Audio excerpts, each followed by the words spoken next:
Welcome to Wrigley Field. Built in 1914, it's the second oldest Major League Baseball stadium in the country.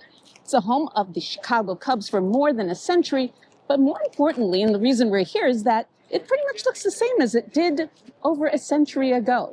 Let's go check out what it looks like outside and inside. When you're walking around the stadium, you're basically walking inside a neighborhood called Wrigleyville. So the story goes, William Weeghman owned a club called the Federals. The Federals were part of now the defunct Federal League. He built the stadium in weeks.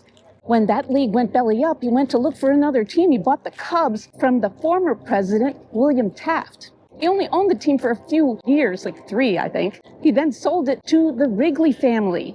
The Wrigley family, like the gum company. That's where we get the name Wrigley Field. Some of the townhomes right outside has a great view of the field. Well, not that great, you're kind of far away, but you can actually get on the rooftop and watch the game. We're not even inside the stadium, we get to see some stuff out here. We are by the Harry Caray statue. Harry Caray broadcast games here for over a decade, and before he could work with his grandson, who in 1997 got a job in the Cubs booth, Harry Caray died, but he remains an iconic figure, so much so that we have a statue here. And if you have a few minutes, try to check out, right across the street from Wrigley, is the Wrigley Fire Department. Began here in 1884. It opens the doors during game days. You can go in, check out some photos. You can get a t-shirt. So I walked inside and they said I can actually check out what it's like to be behind the wheel. Of course, they're not going to let me drive it or anything. How cool is this?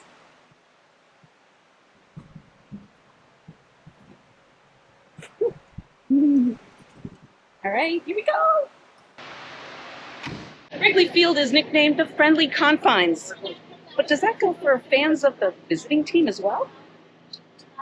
If you can, you should come visit or stay at the Hotel Zachary. It's the hotel right across the street from Wrigley Field.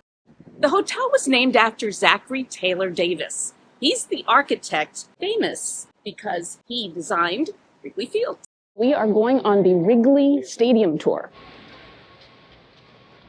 It is the last team in baseball to have night baseball, and they were the only team that had only day games for 40 years. It's because the lights that were meant to come here actually went to the war effort in 1941. But there's one exception.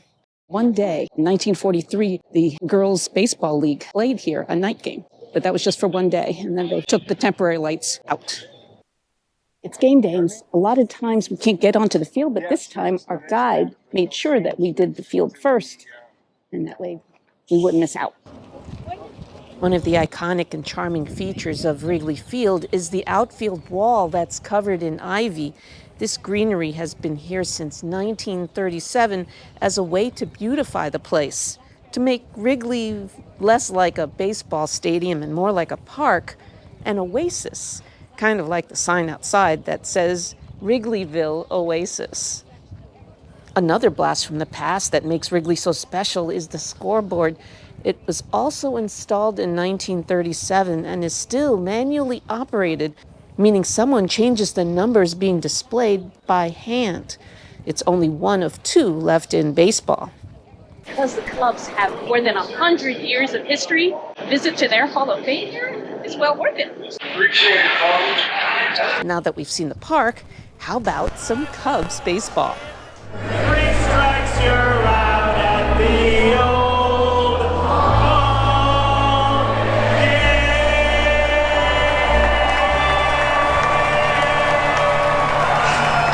game. Taking in a game here at Wrigley Field is not like the old days when it was about baseball.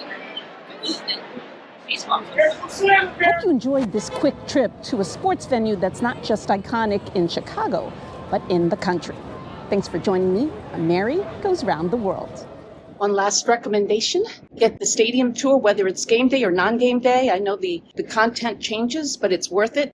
Try to get it at the stadium if you can. You can save a bunch of fees. If not, it's still worth it, fees and all. If you're trying to figure out where to sit in this famed stadium, know that every seat pretty much gives you a great view of the field. But if you sit in the back third of one of the two main levels, know that there's probably going to be a little obstruction in your line of sight, one of the poles reminiscent of those old stadiums.